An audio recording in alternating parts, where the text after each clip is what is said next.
السلام علیکم، شروع اللہ کے نام سے جو بہت مہربان اور نہایت رحم والا۔ آج بہت اہم خبریں ہیں استنبول کے حوالے سے میرے پاس اور ترکی کے حوالے سے، اور آپ کو خبر دیتا چلوں کہ جو $6 لاکھ کا منصوبہ بن رہا تھا اس منصوبے پر پانی پھیر دیا ہے۔ 2023 کی جو ریئل اسٹیٹ میں جو ڈکلائن آیا ہے بہت بڑا، اب تک کی اعداد و شمار کے مطابق یہ جو ہے ریئل اسٹیٹ مارکیٹ میں $4 لاکھ پر جانے کی وجہ سے جو ڈکلائن آیا ہے وہ تقریباً 48% کم ریئل اسٹیٹ میں بزنس ہوا، یعنی کم پراپرٹی بکی ہیں 48%، آلموسٹ ہاف۔ تو اس کی وجہ سے جو حکومتی ایوانوں میں ایک نئی سوچ نے جنم لیا اور اس کو ڈسکشن میں لایا جا رہا ہے، اور یہ دیکھا جا رہا ہے کہ یہ جو اتنا بڑا جو یہ آپ بظاہر آپ کو لگ رہا ہے 48%، لیکن یہ ہزاروں ارب ڈالر کا یہ معاملہ ہے، یہ چھوٹا معاملہ نہیں ہے۔ اتنی بڑی کنسٹرکشن کمپنی جو ہے اس کو بہت بڑا سیٹ بیک ملا ہے، اور اس سیٹ بیک کی وجہ سے کنسٹرکشن کمپنی کو کافی ٹف ٹائم ملے گا اور مل رہا ہے۔ میں آپ کو بتاؤں مختصر سی بات کہ پچھلے 6-7 ماہ میں بڑے بڑے پروجیکٹس جو ہیں وہ، ایک تو میں نے آپ کو بتایا تھا کہ 25 سے 30% تقریباً پرائز ان کی گر گئی ہے پراپرٹی کی، اور دوسری جو امپورٹنٹ ڈیولپمنٹ ہو رہی ہے وہ میسج اور فون کالز مارکیٹنگ کر رہے ہیں، ٹیلی مارکیٹنگ کر رہے ہیں، اور یہ بتا رہے ہیں کہ اگر آپ 3 سے 5 سال کی اقساط پر بھی اگر آپ پراپرٹی لیں گے تو ہم آپ سے انٹرسٹ ریٹ نہیں لیں گے، بلکہ جو اس وقت کی موجودہ پرائز ہے یعنی 25 سے 30% گری ہوئی پرائز جو ہے اس میں وہ 50% 40% پیمنٹ دے کے آپ کو 3 سے 5 سال کی اقساط پر بھی پراپرٹی دینے کو تیار ہیں۔ یہ عالم ہے اس وقت پراپرٹی کا ترکی میں اور استنبول میں خاص طور پر۔ اب اس کی وجہ سے 48% ڈکلائن کی وجہ سے اور کسٹمر نہ ہونے کی وجہ سے ایک بڑی وجہ یہ بھی ہے کہ 31 اگست کو یہاں پر لوکل باڈی الیکشن ہے، اور لوکل باڈی الیکشن کے انتظار میں ایک مرتبہ پھر سے لیرا کو روکا ہوا ہے انہوں نے۔ لیرا بظاہر لگ رہا ہے کہ وہ 35 سے 40 لیرا فی ڈالر تک جائے گا، لیکن وہ 31 مارچ کے بعد ممکن ہے یہ جائے۔ تو اس کو بھی روکا ہوا ہے لیرا کو بھی گرنے سے، اور بلدیاتی جو انتخابات ہیں اس پر حکمت عملی بھی اڈاپٹ کی جا رہی ہے۔ اور اب یہ جو گرتی ہوئی پرائز ہیں اور جو کم پراپرٹی سیل ہو رہی ہیں، اس کو ایک بڑا سہارا ملے گا اگر فرض کریں جو آگ پارٹی کے میئر استنبول کے جو کینڈیڈیٹ ہیں وہ ہیں مراد خرم۔ مراد خرم نے 2 دن پہلے استنبول میں ایک بہت بڑی یعنی ایک اجتماع میں اس نے استنبول کو اس کا آنے والا 5 سال کا پلان دیا ہے، آگ پارٹی کا جو پلان ہے، اور اس پلان میں بہت ساری چیزیں ہیں، ٹیچرز کے لیے ہیں، جو ریٹائرڈ لوگ ہیں ان کے لیے ہیں، بچوں کے لیے ہیں، اور بہت سارے امرات اس نے دی ہیں۔ لیکن جو امپورٹنٹ ہے، ہماری جاننے والی جو امپورٹنٹ امرات ہیں وہ یہ ہیں کہ اس نے 2 امپورٹنٹ بات کی۔ ایک، اس نے یہاں پر جو ٹریفک ہے اس پر 5 نئے میٹرو پروجیکٹ کی بات کی ہے جو مختلف علاقوں کو لنک کرے گی سینٹر کے ساتھ، اور دوسرا جو اس نے امپورٹنٹ بات اس نے کی ہے وہ اس نے کی ہے ریئل اسٹیٹ کے حوالے سے۔ میں آپ کو بتاؤں کہ یہ مراد خرم جو ہے یہ بنیادی طور پر سول انجینئر ہے، اور 2005 سے 2018 تک یہ دونوں سرکاری بڑی جو کنسٹرکشن کمپنی ہے ٹوکی اور املاک کونٹ، اس میں یہ اچھی پوزیشن پر یعنی جی ایم امپلیمنٹیشن کی پوزیشن پر رہے ہیں، اور متعلقہ شعبے میں 15 سال کا تقریباً انہیں ایکسپیرینس ہے۔ اس کے بعد 2018 میں سب سے امپورٹنٹ بات، 2018 سے 2023 میں یہ انوائرمنٹ، اربنائزیشن اور کلائمیٹ چینج کے منسٹر رہے ہیں، یعنی ان کے پاس جو شعبہ تھا وہ اربنائزیشن جس میں ان کا ایکسپیرینس اور ان کو مانا جاتا ہے یہاں پر، وہ ان کے پاس شعبہ تھا، اور اس کو یہاں پر کینٹ سیل دنشم کہتے ہیں، اربنائزیشن انگلش میں کہتے ہیں، یا اربن ٹرانسفارمیشن بھی کہتے ہیں۔ یہ بنیادی طور پر اس میں ماہر ہیں، اور انہوں نے جو اعداد و شمار دیے ہیں اس میں انہوں نے بتایا کہ استنبول میں صرف 15 لاکھ ایسی بلڈنگز ہیں جو رسک میں ہیں، یعنی ارتھکویک کی وجہ سے رسک میں ہیں، اور اس میں رہنے والے لوگ رسک میں ہیں۔ اور جس طریقے سے جے اے پی کے جو اس وقت موجودہ میئر ہیں اکرم امامولو، وہ جس طریقے سے یعنی اربنائزیشن پر توجہ دے رہے ہیں، اس طریقے سے تو 50 سال لگ جائیں گے استنبول کو ٹرانسفارم ہوتے ہوتے۔ تو انہوں نے ایک منصوبہ دیا ہے، انہوں نے منصوبہ یہ دیا ہے کہ 5 سال اگر وہ الیکٹ ہوتے ہیں تو آنے والے 5 سال میں 6,50,000 نئی بلڈنگ یعنی پرانی بلڈنگز کو گرا کے کینٹ سل دنوشم میں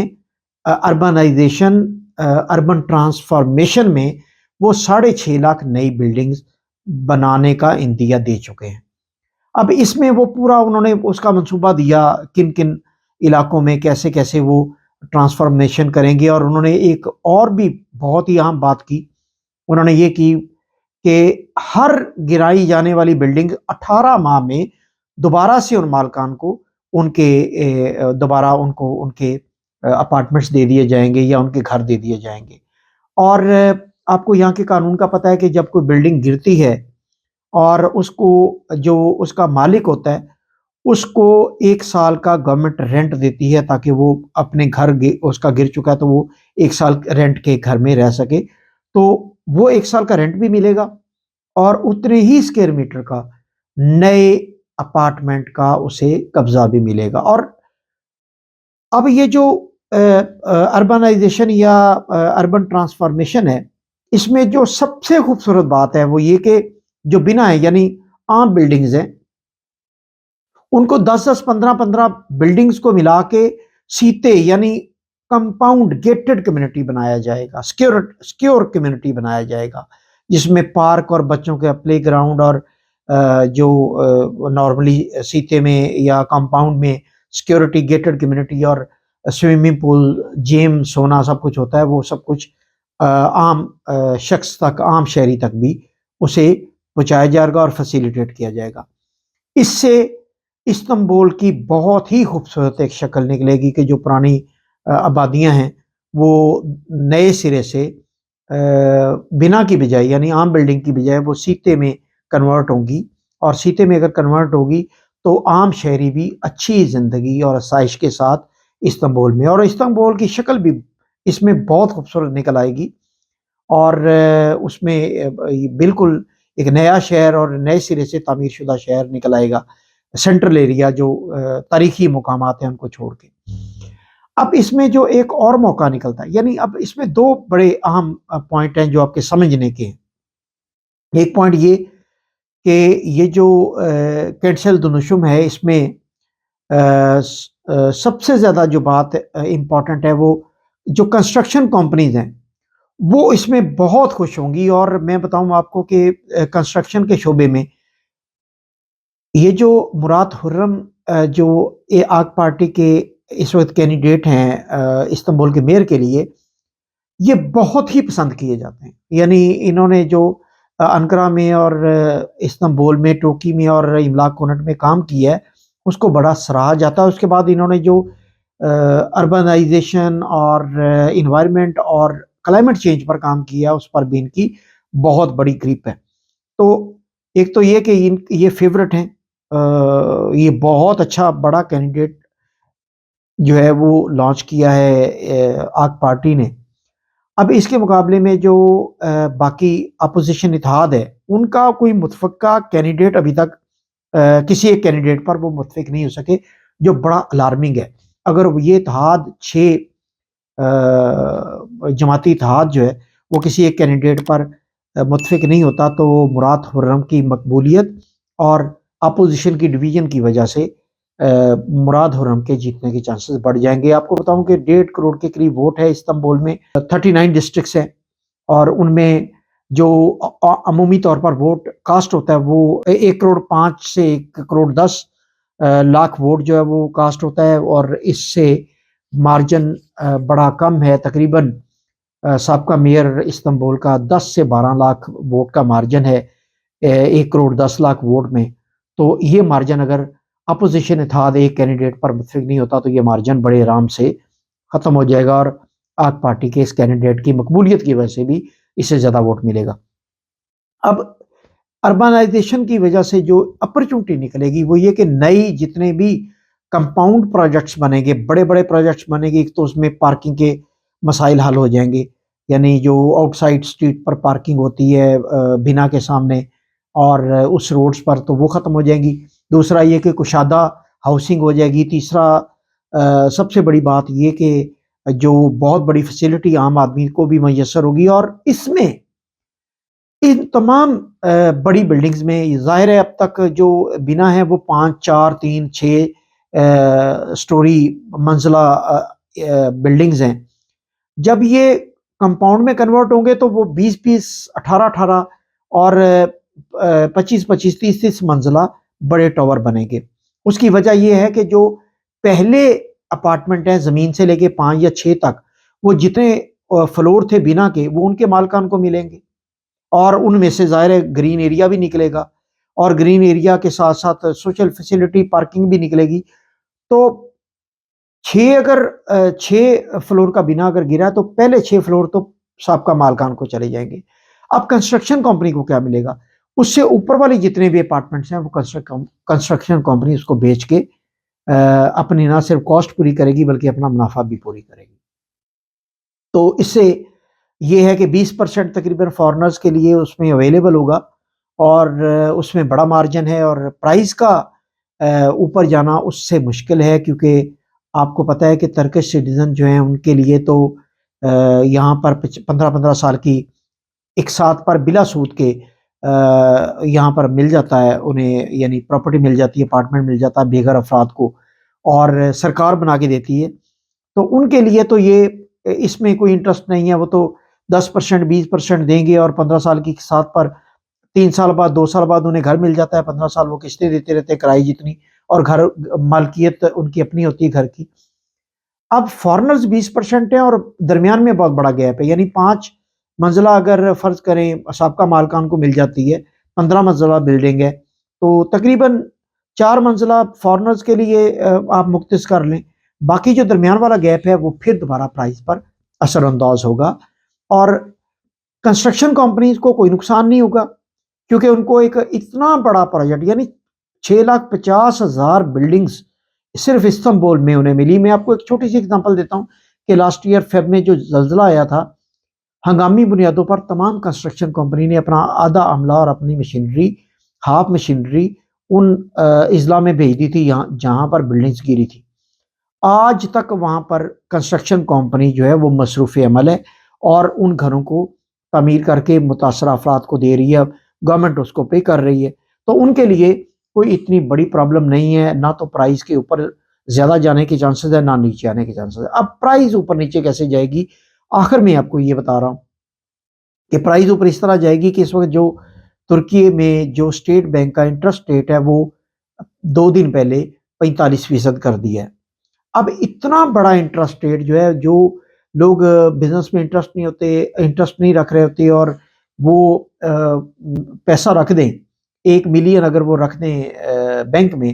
تو 4.5 لاکھ لیرہ انہیں سالانہ مل جاتا ہے، یعنی ان کا 1.5 ملین ہو جاتا ہے تقریباً۔ تو ان کو انٹرسٹ نہیں ہوتا کہ وہ اس طرح کا رسک لیں جس میں ڈاؤن بھی ہو سکتا ہے، اپ بھی ہو سکتا ہے۔ لیکن شنید یہ ہے کہ امیجیٹلی 31 مارچ 2024 انتخابات لوکل باڈی کے ہونے کے بعد یہ جو ہے یہ مارک اپ یعنی انٹرسٹ ریٹ جو ہے یہ 20% تک آ جائے گا ایک 1.5 ماہ کے اندر اندر۔ اگر یہ اتنا بڑا ڈاؤن فال انٹرسٹ ریٹ میں پھر سے ہوتا ہے تو پھر ظاہر ہے سرمایہ کار وہاں جو اضافی پیسے وہ بینکوں میں رکھتے ہیں وہ وہاں سے نکال کے وہ دوبارہ پھر سے وہ انویسٹ کریں گے پراپرٹی میں۔ تو اس سے یہ متوقع ہے کہ اگر انٹرسٹ ریٹ کم ہوتا ہے اور 20% پر آتا ہے تو پھر سے 2-3 ماہ بعد یعنی جون جولائی میں پرائزز جو ہیں وہ اوپر جائیں گی پراپرٹی کی، اور اس وقت باٹم پر پرائز ہیں، اور اگلے آنے والے 2 ماہ میں بھی یہ پرائزز مزید باٹم پر جائیں گی۔ یہ آئیڈیل ٹائم ہے پرچیز کا اور انویسٹمنٹ کا۔ اب کچھ سوال ایک دو دوست ہیں مسلسل ہر ویڈیو پر ایک کمنٹ کرتے ہیں، میں آپ کو وہ کلیئر کرتا چلوں کہ وہ کہتے ہیں کہ جی آپ نے لیرا کے بارے میں کہا تھا، تو میں کہتا ہوں کہ لیرا جو ہے ڈالر کے مقابلے میں اکانومی کا کوئی مسئلہ نہیں ہے. اگر اکانومی کا مسئلہ ہوتا تو جو کم از کم ویجز ہیں، یعنی عسکری اجرت جو ہے وہ ترکیے میں تقریباً 4,500 لیرہ سے 20,000 لیرہ ہو چکی ہے منیمم ویجز اور سیکیکی کے ساتھ. اب اگر اتنی ہو چکی ہے تو آپ اندازہ لگا لیں کہ یہ کتنے ٹریلین لیرہ جو ہیں وہ سالانہ گورنمنٹ پے کر رہی ہے ایکسٹرا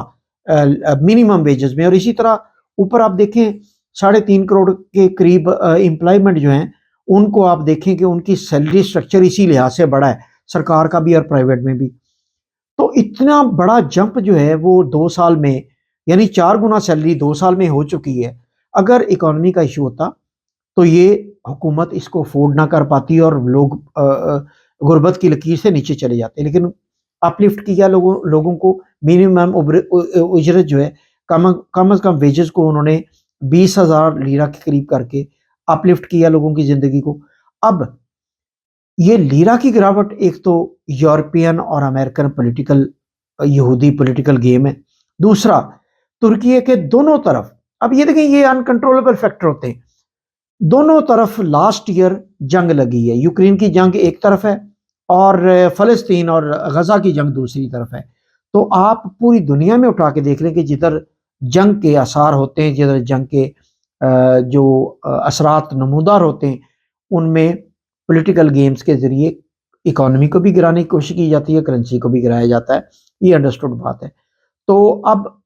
جب کرنسی کی کوئی پریڈکشن ہوتی ہے تو اس میں کہا یہ جاتا ہے while all other things remains constant،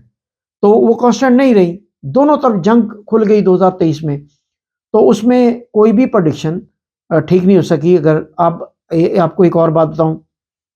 کہ انٹارکٹیکا پر رشیا اور امریکہ آمنے سامنے آ چکے ہیں، پیوٹن واپس لینا چاہ رہے ہیں انٹارکٹیکا. اسی طرح یورپ جو ہے وہ جنگ کے دہانے پر بیٹھا ہوا ہے. تو یہ اگر فرض کریں اس طرح کے حالات بنتے ہیں تو پھر تو کوئی بھی چیز کانسٹنٹ نہیں رہ سکتی. اور انفارمیشن جو ہے وہ آج کے فیکٹس اینڈ فگر پر ہوتی ہیں، مستقبل کے آنے والے پریڈکشن پر مستقبل کا بھید صرف اللہ تعالیٰ جانتا ہے، کوئی عام شخص نہیں جان سکتا. بہت شکریہ.